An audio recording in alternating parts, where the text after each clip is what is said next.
अनैतिक संबंधाच्या संशयावरून पत्नीचा गळा दाबून खून करणाऱ्या आरोपीस वैजापूर येथील अतिरिक्त जिल्हा व सत्र न्यायाधीश SK उपाध्याय यांनी जन्मठेप व 3,000 रुपये दंडाची शिक्षा सुनावली आहे। तसेच दंड न भरल्यास आणखी 6 महिने साधी कैद देखील सुनावण्यात आली आहे। आनंद सुरेश लोखंडे वय 30 वर्षे, राहणार पवननगर, रांजणगाव, शेनपुंजी, तालुका गंगापूर असे शिक्षा झालेल्या आरोपीचे नाव आहे।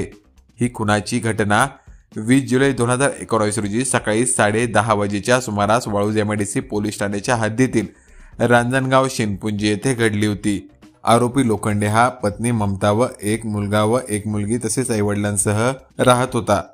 मुकुंदवाडी परिसरात एका मुलासोबत पत्नीचे अनैतिक संबंध असल्याची त्याला कुणकुण लागली होती।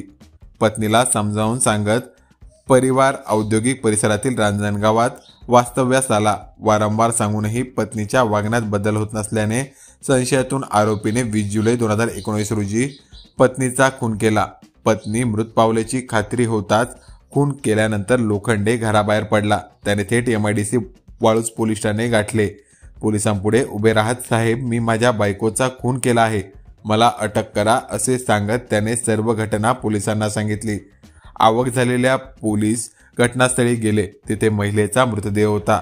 हा तपास तत्कालीन फौजदार विठ्ठल चाचकर यांनी करून न्यायालयात दोषारोपपत्र दाखल केले होते। वैजापूरच्या न्यायाधीश उपाध्याय यांनी आरोपी आनंद सुरेश लोखंडे यांना यास जन्मठेप व 3,000 रुपये दंडाची शिक्षा सोमवारी ठोठावली। खटल्याचे कामकाज सरकारी वकील NS जगताप यांनी पाहिले। त्यांना कोर्ट पैरवी अधिकारी सहाय्यक फौजदार दत्ता गवळी यांनी मदत केली, तर पैरवी अंमलदारांना वरिष्ठ पोलीस निरीक्षक रामेश्वर गाडे यांनी मार्गदर्शन केले।